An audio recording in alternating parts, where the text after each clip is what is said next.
মহকুমা ভিত্তিক স্বাধীনতা দিবস উদযাপন চলছে গোটা রাজ্য জুড়ে। ঠিক তেমনি কমলপুরের ছবি দেখাবো। কমলপুরেও কিন্তু স্বাধীনতা দিবস উদযাপন করা হয়েছে যথাযোগ্য মর্যাদায়।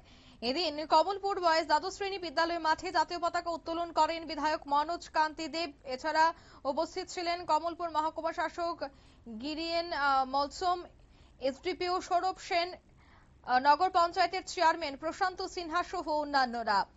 এদিন দেখা গেছে ৮০তম স্বাধীনতা দিবস উপলক্ষে কমলপুরের বয়েজ দ্বাদশ শ্রেণী বিদ্যালয়ের মাঠে জাতীয় পতাকা উত্তোলনের পাশাপাশি বেশ কিছু বিষয়ে উপস্থিত অতিথিরা আলোচনাও করেন।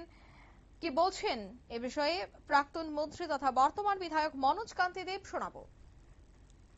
স্বাধীনতা আমাদেরকে উৎসাহ দিবস, স্বাধীনতা দিবস আসলে আমরা সেটাকে ঘটা করে পালন করি।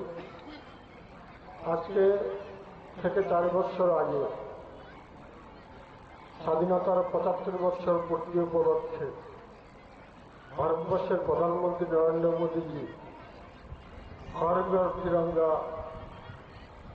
অভিযানের ডাক দিয়েছেন, যার কারণে আমরা ১৩ তারিখ আমরা তিরঙ্গা ও পতাকা উত্তোলন করি এবং ১৫ তারিখ সন্ধ্যার সময় সেটা আমরা নামিয়ে নিই। এটা আগে ছিল না।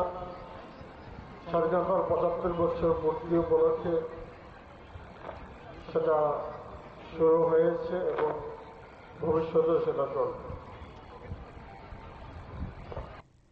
আপনারা শুনলেন, অর্থাৎ স্বাধীনতা দিবস উদযাপনে বীর শহীদের প্রতি সম্মান এবং সার্বভৌমত্ব। ভারত একটি গণতান্ত্রিক দেশ এবং আগামী দিনেও ভারতে এগিয়ে যাবে। উন্নয়নমূলক যে কাজকর্ম হাতে নেওয়া হয়েছে বা কি কি চলছে সবটা বিষয় নিয়ে কিন্তু এদিন আলোচনা করা হয়। এই মুহূর্তের সংবাদ এ পর্যন্ত। আমাদের পরবর্তী নিউজ এবং আপডেট দেখার জন্য অবশ্যই চোখ রাখবেন শুধুমাত্র নিউজ ভ্যানগার্ডের পর্দায়। ধন্যবাদ।